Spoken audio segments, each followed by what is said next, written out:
어머니, 제발요. 그 낡은 인형 곰팡이 폈을지도 모르고 먼지만 잔뜩 먹은 고물이에요.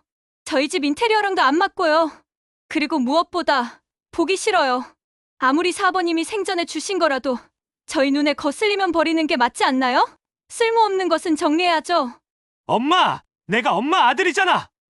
아파트 처분한 돈을 우리가 아닌 다른 데에 쓰겠다는 거야! 아빠 유산인데 우리가 이 집 때문에 얼마나 눈치 보고 살았는데, 엄마 공간 만들어주려고 우리가 얼마나 노력했는데! 계약서?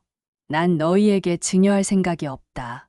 너희가 나를 내쫓으려 했던 요양원, 이제 너희가 내 걱정을, 핑계로 이득을 보려 했던 그 계산을 나를 위해 사용할 거야. 이 집을 팔아서 받은 돈으로 남은 인생을 자유롭게 살 거다. 안녕하세요. 서울에서만 30년 살았고, 현재 제 고향인 전라도 광주에서 살고 있는 71세 박재희라고 합니다. 벌써 남편이 세상을 떠난 지 벌써 5년이 되었습니다.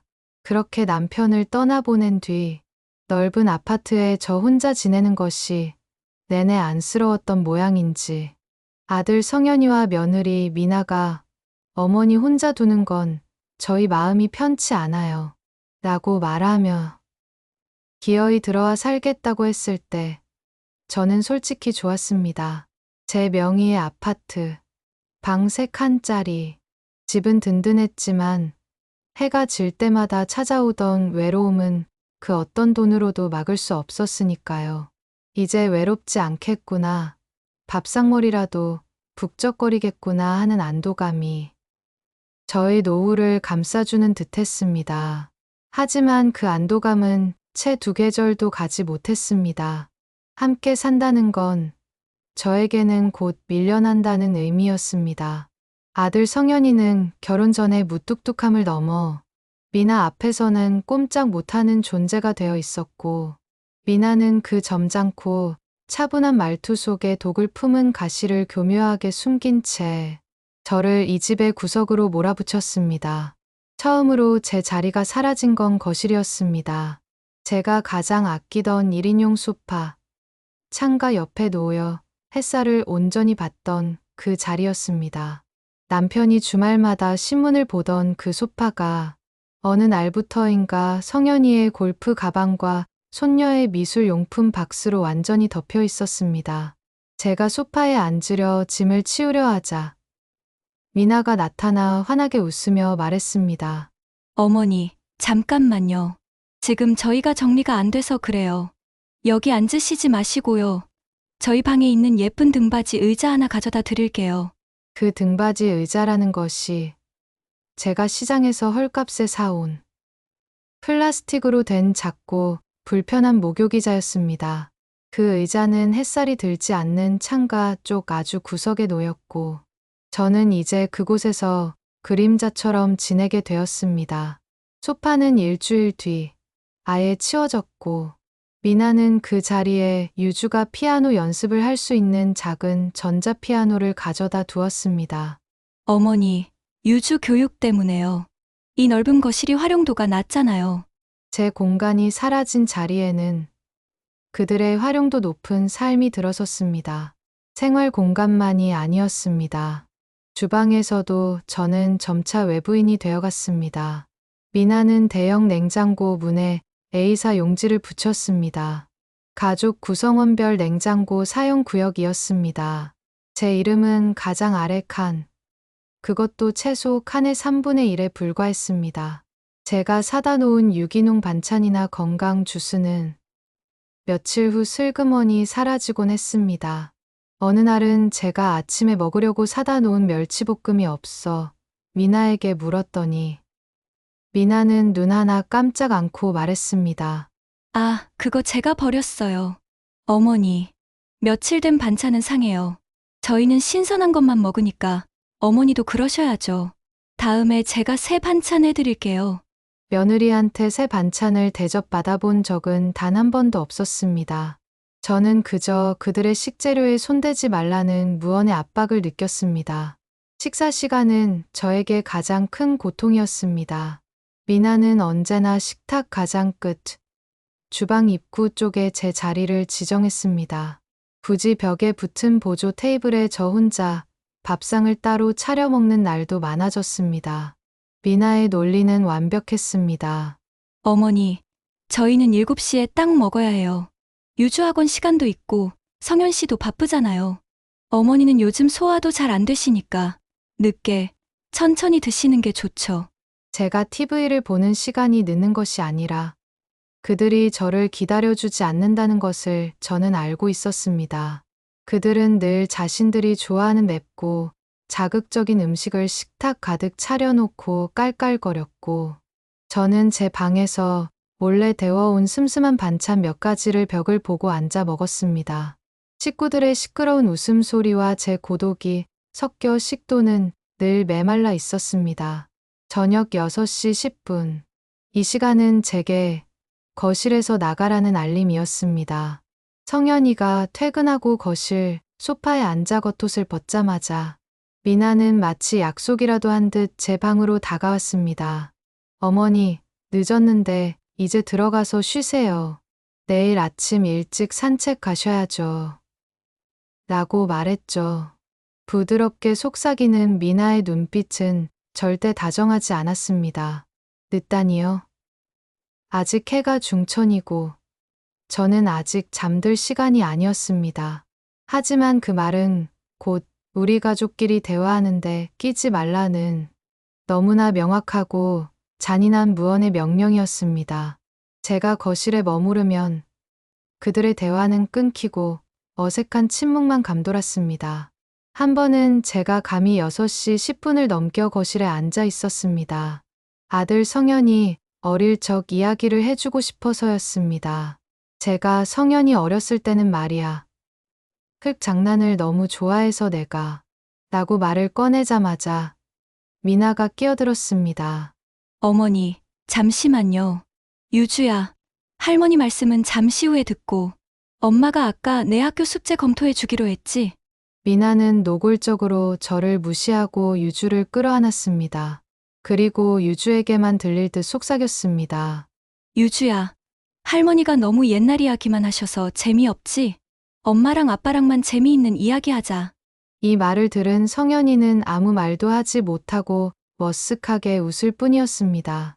저는 결국 그들의 세상에 투명인간처럼 서성이다가 스스로 문을 닫고 제 방으로 들어가는 수밖에 없었습니다.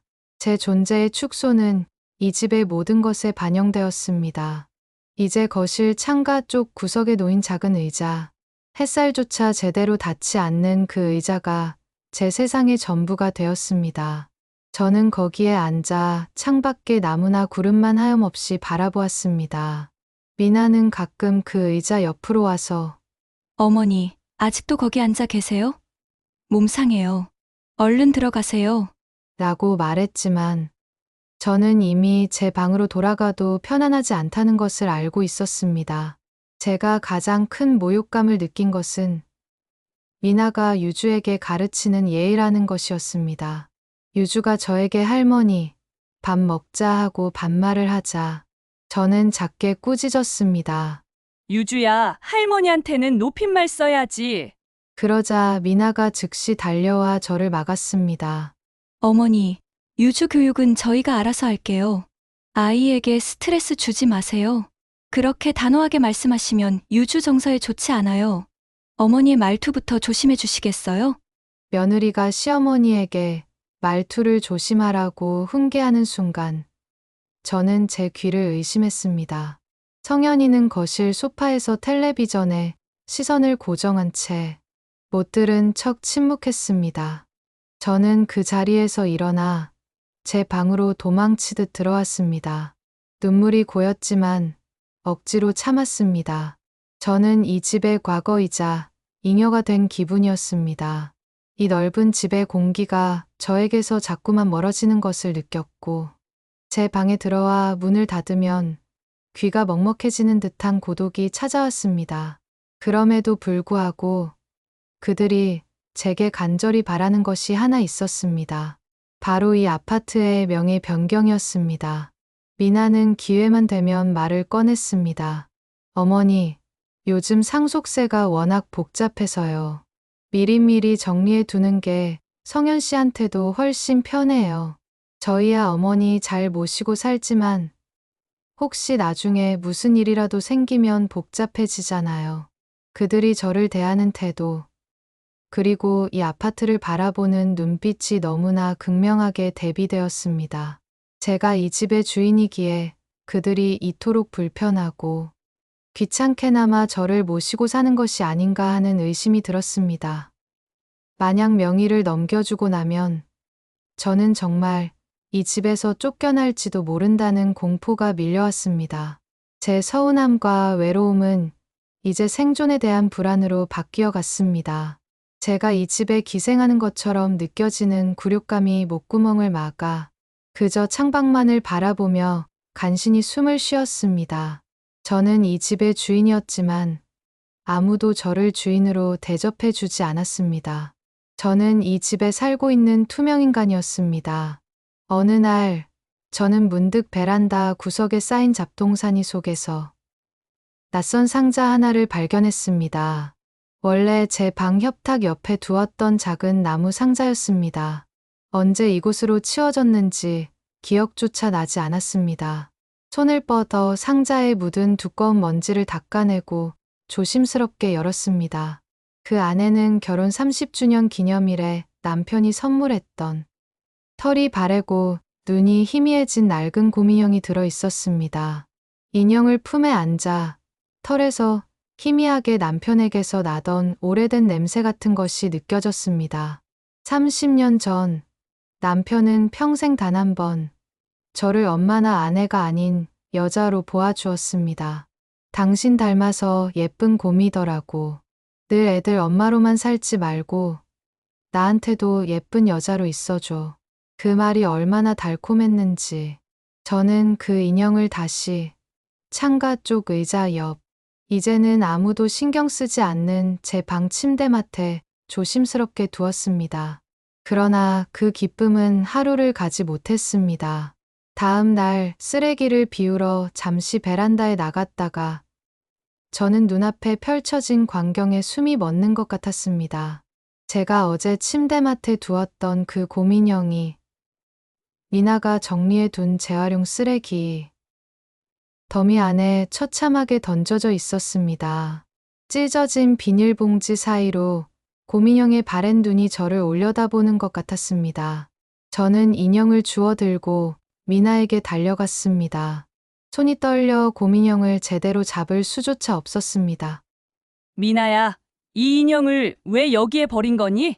이건 네 아버님이 주신 거란다. 내게 얼마나 소중한 물건인데.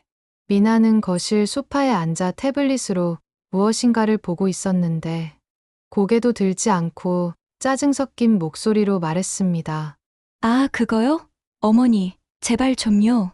그 낡은 곰인형 30년 전에 받은 거 맞죠? 곰팡이 폈을지도 모르고 먼지만 잔뜩 먹은 고물이에요. 저희 집 인테리어랑도 안 맞고요. 그리고 무엇보다 보기 싫어요. 보기 싫다는 말에 저는 망치로 머리를 맞은 듯 했습니다. 네가 감히 네가 어떻게 함부로 이럴 수가 있니? 이건 내 추억이야. 제가 목소리를 높이자 미나는 그제야 태블릿을 내려놓고 저를 노려보았습니다. 그 눈빛은 한없이 차갑고 무례했습니다. 어머니, 저희 집 물건 아니잖아요. 아무리 아버님이 주신 거라도 저희 눈에 거슬리면 버리는 게 맞지 않나요? 그냥 저희한테 처분 권한을 위임하신다고 생각하세요. 쓸모없는 것은 정리해야죠. 저 집 먼지 진드기 알레르기 있어요. 그 인형 때문에 가족이 고통받을 수는 없어요. 그 차갑고 논리적인 미나의 말은 인형뿐 아니라 저 자신을 향한 무자비한 심판이었습니다. 제가 아들 성현이에게 달려가 울면서 자초지종을 이야기했습니다. 성현아, 네 처가 아버지가 주신 인형을 버렸다. 어떻게 이럴 수가 있어? 성현이는 제 눈을 피하며 어물쩍거렸습니다.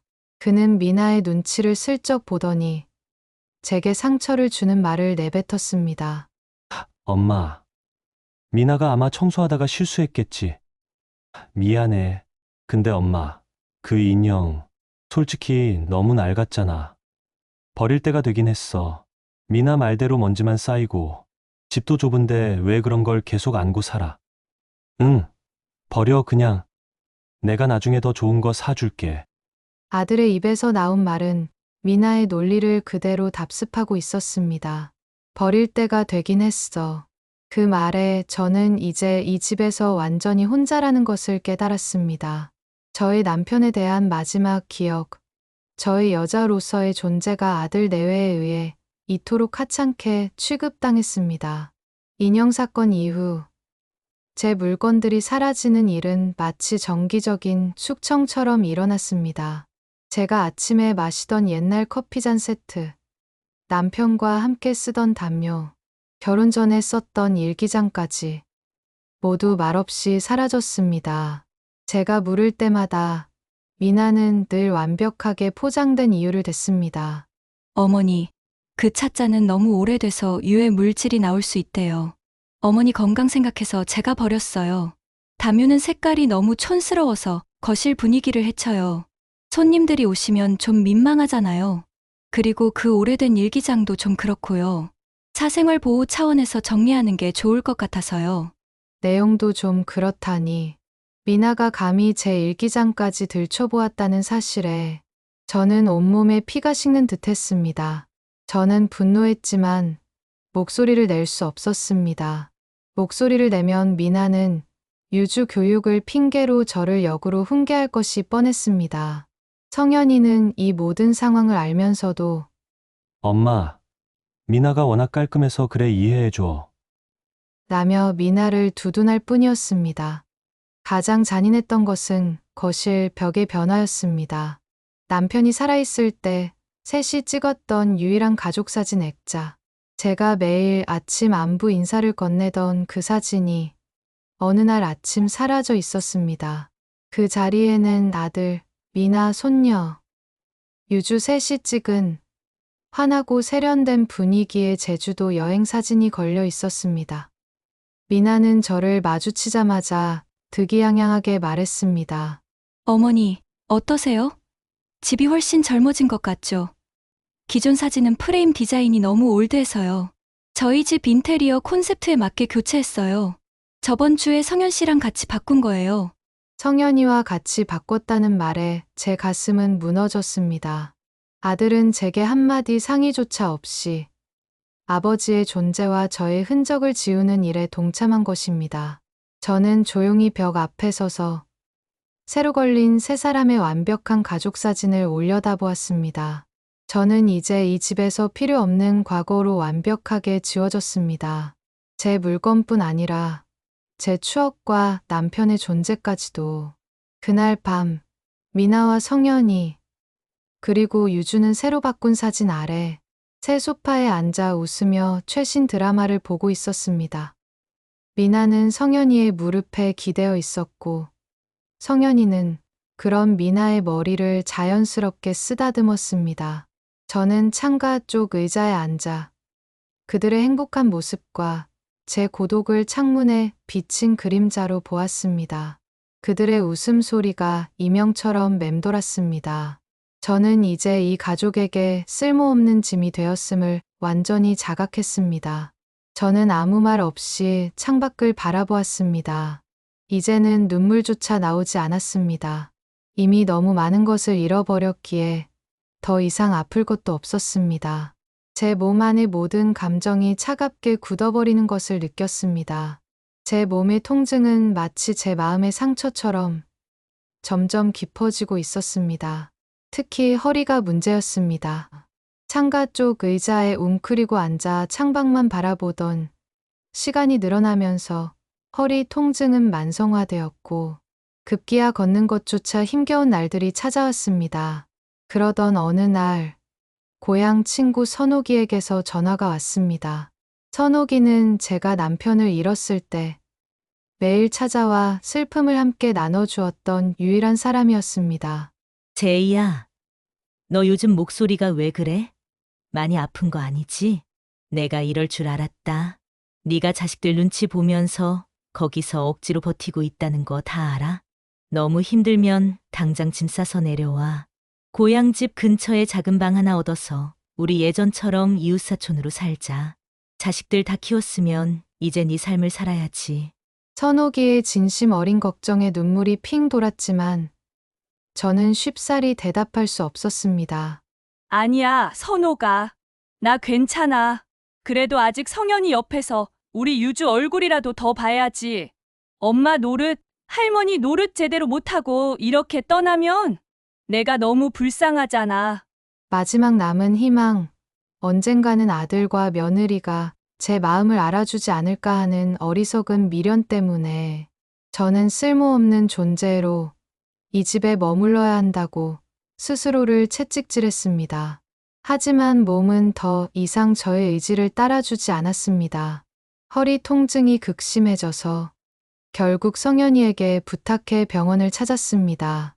정밀 검사 결과는 예상대로였습니다. 의사는 디스크가 심각하게 손상되었다며 당장 수술을 해야 한다고 말했습니다. 의사의 설명을 들은 후 저는 성현이와 미나에게 연락을 했습니다. 성현이는 바쁘다는 이유로 병원에 오지 못했습니다. 전화 한 통으로 상황을 듣더니 엄마, 심각한 거야? 알았어. 내가 회사 일 때문에 지금 도저히 뺄 수가 없네. 내일 아침 일찍 갈게. 걱정하지 마. 하지만 다음 날 아침이 되어도 성현이는 오지 않았습니다. 대신 오늘 중요한 회의가 생겨서 늦을 것 같다는 짤막한 문자 메시지만 와 있었습니다. 그의 중요한 회의가 아픈 어머니보다 우선순위라는 사실에 가슴이 찢어졌습니다. 오후 늦게서야 미나가 병실 문을 열고 들어섰습니다. 그녀는 화려한 명품 가방을 들고 병실의 초라한 분위기와는 어울리지 않는 세련된 차림이었습니다. 하지만 제 안부를 묻는 미나의 목소리는 없었습니다. 그녀는 의사에게서 받은 진단서를 낚아채듯 가져가더니 수술에 대한 설명은 듣는 둥 마는 둥 했습니다. 미나의 첫 질문은 제 상태가 아니었습니다. 그래서 수술 비용은 얼마예요? 어머니가 가입하신 실비보험으로 다 처리가 되나요?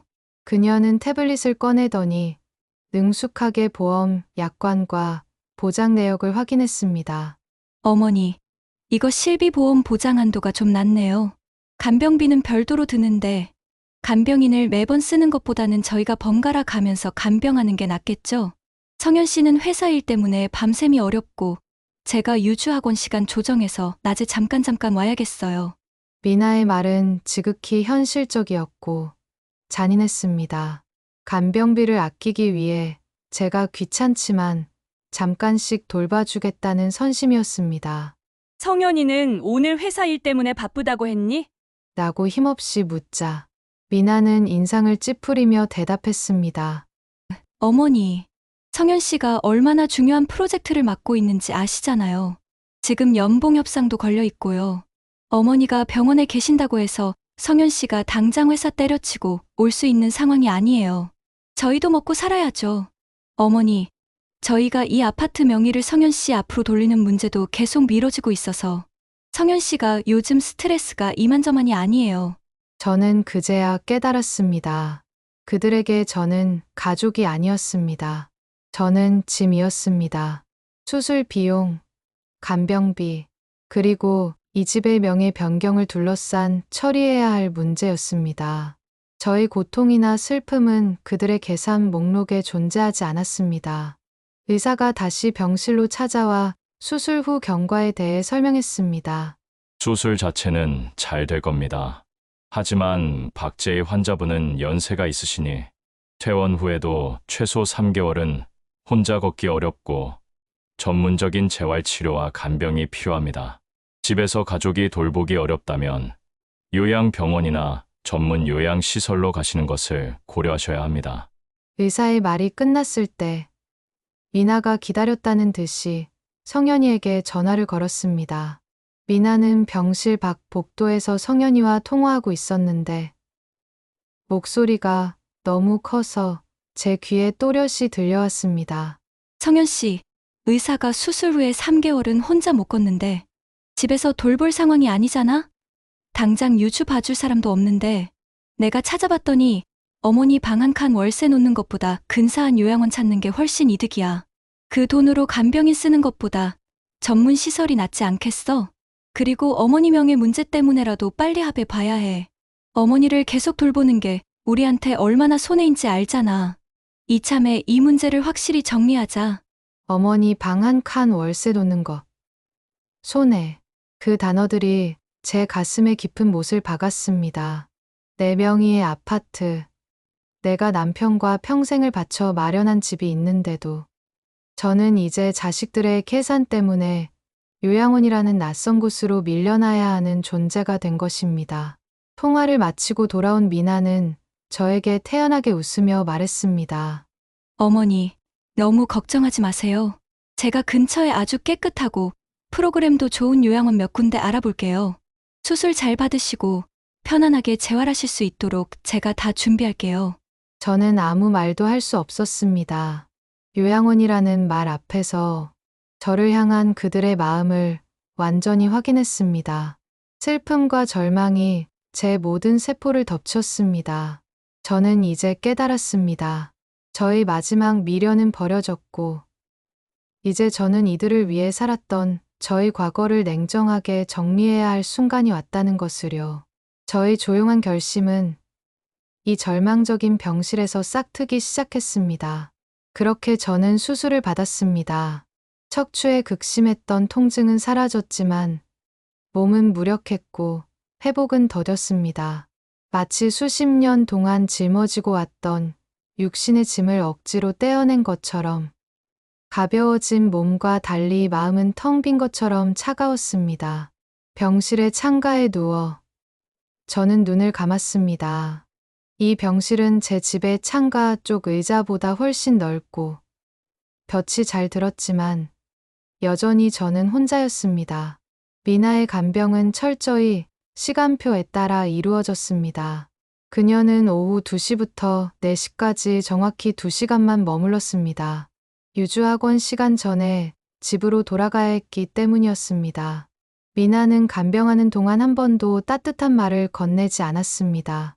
대신 그녀는 옆 침대 환자의 보호자들과 큰 소리로 자신의 집 인테리어 계획이나 유주의 교육 성과를 자랑했고, 제가 듣기 싫어도 들을 수밖에 없는 성현 씨 회사 이야기를 늘어놓았습니다.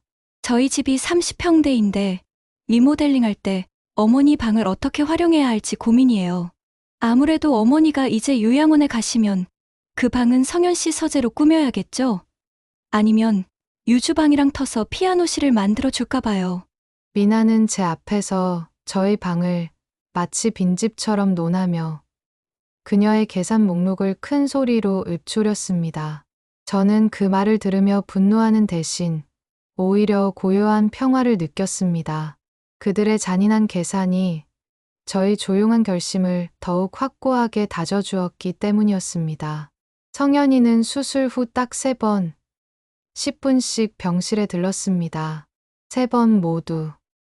그는 입원복 차림에 저에게 병문안 선물 대신 아파트 명의 이전 관련 서류를 들고 왔습니다. 엄마, 미나가 변호사 사무실에 가서 서류를 다 받아왔어. 이건 증여 계약서야. 인감도장만 찍으면 돼. 우리가 빨리 이걸 끝내야 엄마 요양원 비용도 계산이 수월하고 무엇보다 세금 문제가 복잡해지지 않아. 그는 저의 회복이나 고통에는 관심이 없었습니다.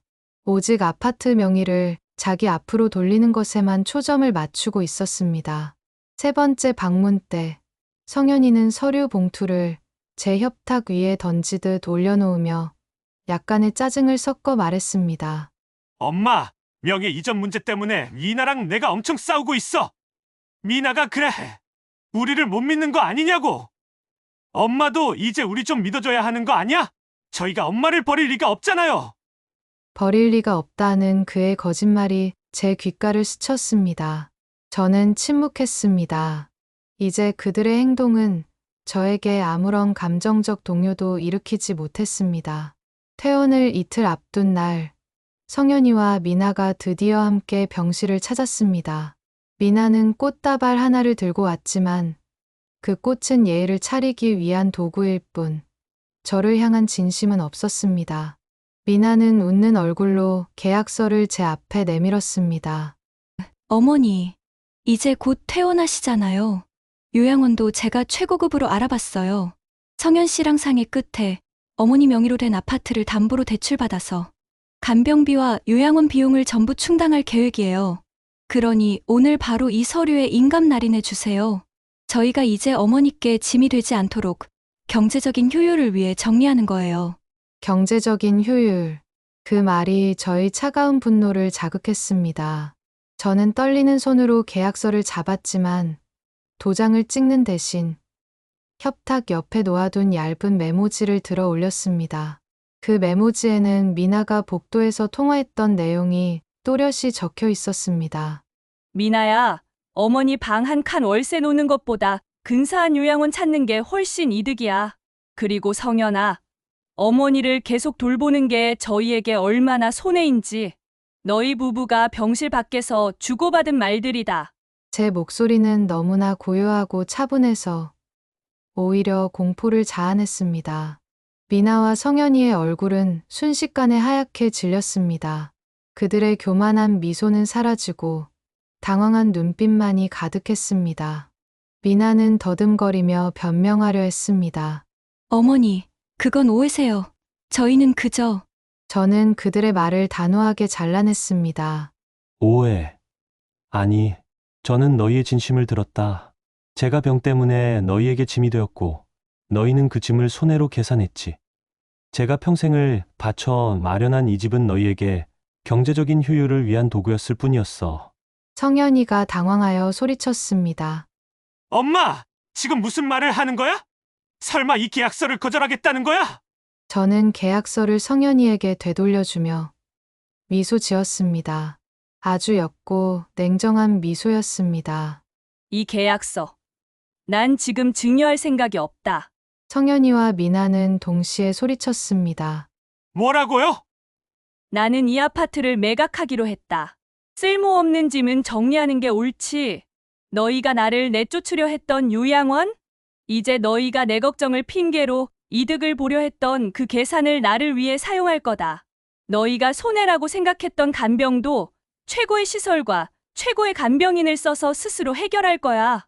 미나의 얼굴은 분노로 일그러졌고 그녀는 더 이상 가면을 쓸 필요가 없다고 느꼈는지 격앙된 목소리로 외쳤습니다. 어머니, 어떻게 저희에게 이럴 수가 있어요? 저희는 어머니 아들이잖아요. 명의 이전을 안 하시면 저희가 살 곳은 어디로 가라고요? 저희가 이 집에서 나간다고요?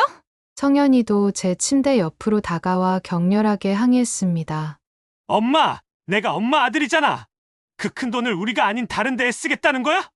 우리가 이 집 때문에 얼마나 눈치 보고 살았는데, 엄마 방을 비워주려고 우리가 얼마나 노력했는데. 그들의 절규는 저에게 더 이상 상처가 되지 않았습니다. 오히려 그들의 탐욕스러운 본성이 드러나는 마지막 몸부림처럼 느껴졌습니다. 저는 그들을 물끄러미 바라보며 마지막 한마디를 내뱉었습니다. 너희가 눈치를 보고 살았다고? 난 너희에게 투명인간처럼 지워지고 고물처럼 버려지고 손해로 계산당했어. 너희에게 집을 물려주기 위해 이 넓은 집의 창가 쪽 구석에서 그림자처럼 숨어 지냈다.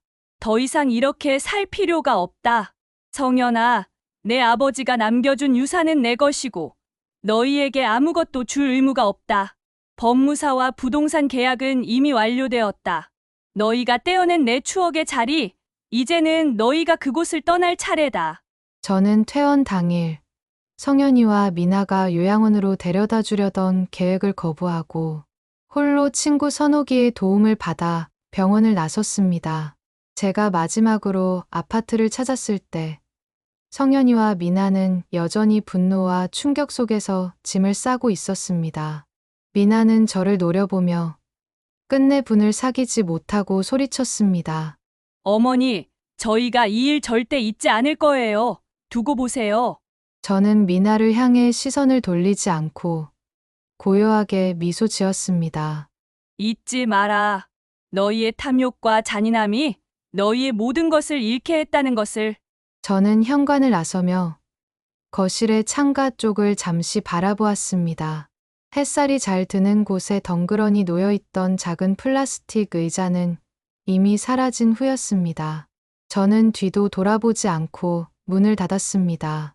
문이 닫히는 순간 저는 71년 평생 처음으로 다른 누군가의 아내나 어머니가 아닌 온전한 저 자신으로 다시 태어나는 해방감을 느꼈습니다. 저희 새로운 창가 쪽 자리는 이제 이 집이 아닌 다른 곳에서 저를 기다리고 있었습니다. 저는 친구 선옥이가 사는 고향 근처 도시의 작은 아파트에 자리를 잡았습니다. 아파트 매각 대금은 제 삶에 단 한 번도 느껴보지 못했던 경제적인 자유를 선사했습니다. 성현이와 미나에게는 손해였던 돈이 저에게는 존엄 그 자체였습니다. 저는 선옥이의 도움을 받아 햇볕이 잘 드는 남양 아파트의 10층을 계약했습니다. 새로운 집에는 오직 제 취향만을 반영한 가구들이 들어섰습니다. 가장 먼저 산 것은 창가에 놓을 편안한 1인용 안락의자였습니다. 깊은 남색 벨벳 천으로 된 등을 온전히 기댈 수 있는 푹신한 의자였습니다. 그 의자에 앉아 유리창 너머로 푸른 산과 강물을 바라보았을 때 저는 비로소 깨달았습니다. 진정한 창가 쪽 자리는 집의 크기나 위치가 아니라 그곳에 앉은 사람의 마음에 달려 있다는 것을요. 수술 후 재활은 예상보다 고통스러웠지만 저는 간병인을 고용하고 전문 재활 시설을 이용하는데 돈을 아끼지 않았습니다. 미나가 아깝다고 계산했던 비용들이 제 몸과 마음의 상처를 치유하는 약이 되었습니다. 간병인은 따뜻했고 물리치료사는 친절했습니다.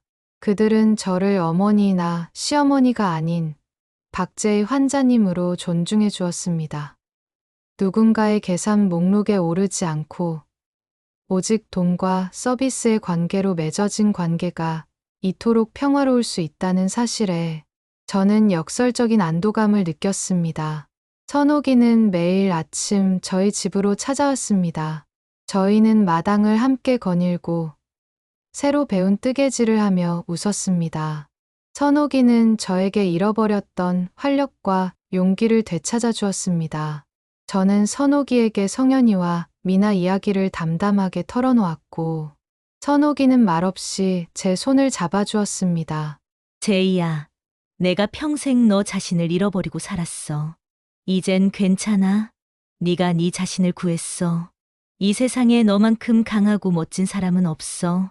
어느 날 성현이와 미나에 대한 소식을 접했습니다. 제가 나간 후 그들은 새로운 아파트를 구하지 못하고 월세 시장으로 밀려났다는 내용이었습니다. 그들이 이사간 동네는 유주가 다니던 명문 학군에서도 멀어졌고 미나는 그 일로 성현이와 크게 다퉈 이혼 직전이라는 소문이 돌았습니다. 저는 그 소식을 듣고도 아무런 감흥을 느끼지 못했습니다. 미움이나 연민 대신 그저 그들이 선택한 삶의 결과일 뿐이라는 냉정한 관찰만이 남았습니다. 저는 성현이에게 먼저 연락하지 않았고 성현이도 한동안 연락이 없었습니다. 그러던 어느 날 전화가 한 통 걸려왔습니다. 발신자는 성현이었습니다. 그는 목소리가 잔뜩 쉬어 있었습니다. 엄마. 나야. 잘 지내? 이사한 곳은 괜찮아. 저희 지금 정말 힘들어. 엄마가 갑자기 집을 파버리는 바람에 우리가 너무 큰 피해를 봤어. 미나는 나한테 화만 내고. 엄마, 제발 우리한테 조금만 도와주면 안 돼? 유주도 전학 가야 하는데. 저는 그 말을 들었을 때 5년 전 그들이 이 집에 들어오며 제게 안겼던 모든 서운함과 굴욕이 파도처럼 밀려왔지만 저는 이미 그 감정에서 완전히 벗어나 있었습니다. 저는 냉정하고 단호하게 대답했습니다. 성현아, 이제 너희의 어머니는 없다. 내가 너희를 위해 살았던 삶은 끝났다. 너희의 문제는 너희 스스로 해결하렴. 너희가 말했던 것처럼 쓸모없는 것은 정리하는 게 옳지 않니? 나는 너희에게 더 이상 쓸모있는 자산이 될 수 없다. 저는 성현이의 울부짖는 소리를 뒤로하고 전화를 끊었습니다. 그리고 다시 창가 쪽 안락의자에 깊숙이 등을 기댔습니다. 저는 이제 혼자였지만 외롭지 않았습니다. 새로운 창가 쪽 자리는 넓었고 햇볕은 따뜻했습니다. 이곳에서 저는 비로소 나라는 한 사람의 인간으로서의 존엄을 되찾았습니다. 저는 누군가의 어머니, 아내가 아닌 자신의 삶을 선택하고 책임지는 자유로운 영혼이 되었습니다. 이번 사연도 재미있게 들으셨다면 구독과 좋아요 부탁드립니다.